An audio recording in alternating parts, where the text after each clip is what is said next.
Leitura Bíblica Diária. O Novo Testamento. Evangelho de João. Capítulo 9.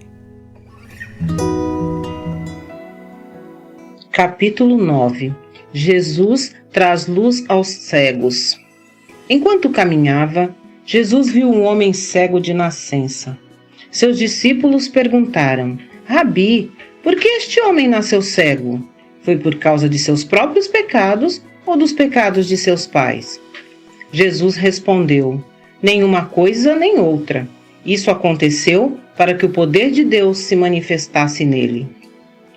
Devemos cumprir logo as tarefas que nos foram dadas por aquele que me enviou. A noite se aproxima quando ninguém pode trabalhar.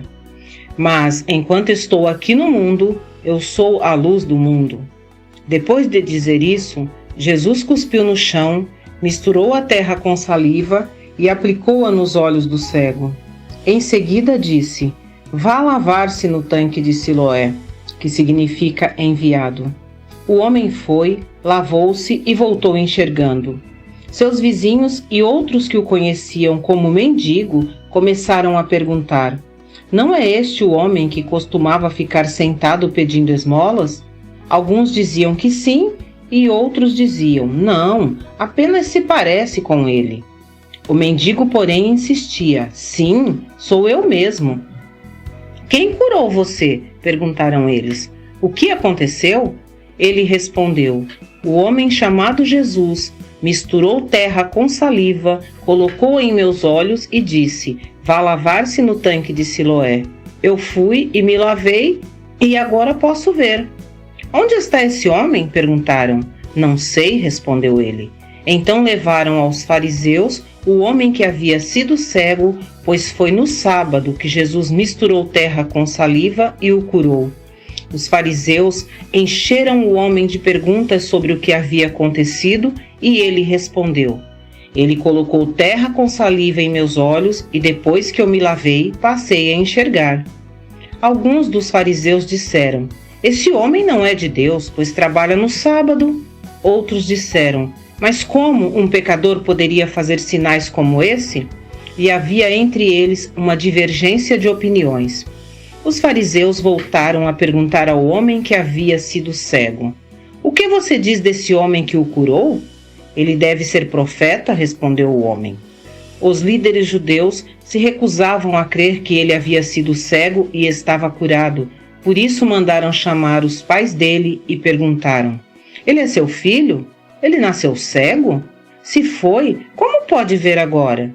Os pais responderam: sabemos que ele é nosso filho e que nasceu cego, mas não sabemos como pode ver agora, nem quem o curou. Ele tem idade suficiente para falar por si mesmo, perguntem a ele. Seus pais disseram isso por medo dos líderes judeus, pois estes haviam anunciado que, se alguém dissesse que Jesus era o Cristo, seria expulso da sinagoga. Por isso disseram: ele tem idade suficiente, perguntem a ele.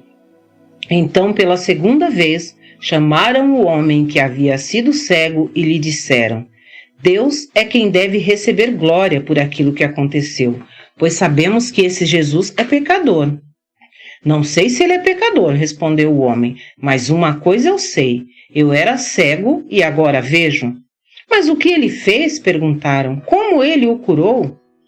Eu já lhes disse, exclamou o homem. Vocês não ouviram? Por que querem ouvir outra vez? Por acaso também querem se tornar discípulos dele?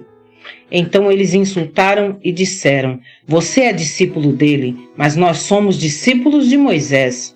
Sabemos que Deus falou a Moisés, mas nem sabemos de onde vem esse homem. Que coisa mais estranha, respondeu o homem. Ele curou meus olhos e vocês não sabem de onde ele vem? Sabemos que Deus não atende pecadores, mas está pronto a ouvir aqueles que o adoram e fazem a sua vontade. Desde o princípio do mundo, ninguém foi capaz de abrir os olhos de um cego de nascença. Se esse homem não fosse de Deus, não teria conseguido fazê-lo. Você nasceu inteiramente pecador, disseram eles, e quer ensinar a nós? Então o expulsaram da sinagoga. Cegueira espiritual. Quando Jesus soube do que havia acontecido, procurou o homem e lhe disse: Você crê no Filho do Homem? Quem é ele, Senhor? Perguntou o homem. Eu quero crer nele. Jesus respondeu, você ouviu, e ele está falando com você. Sim, Senhor, eu creio, declarou o homem, e adorou a Jesus. Então Jesus disse, eu vim a este mundo para julgar, para dar visão aos cegos e para fazer que os que veem se tornem cegos. Alguns fariseus que estavam por perto o ouviram e perguntaram, você está dizendo que nós somos cegos? Se vocês fossem cegos, não seriam culpados, respondeu Jesus. Mas a culpa de vocês permanece, pois afirmam que podem ver.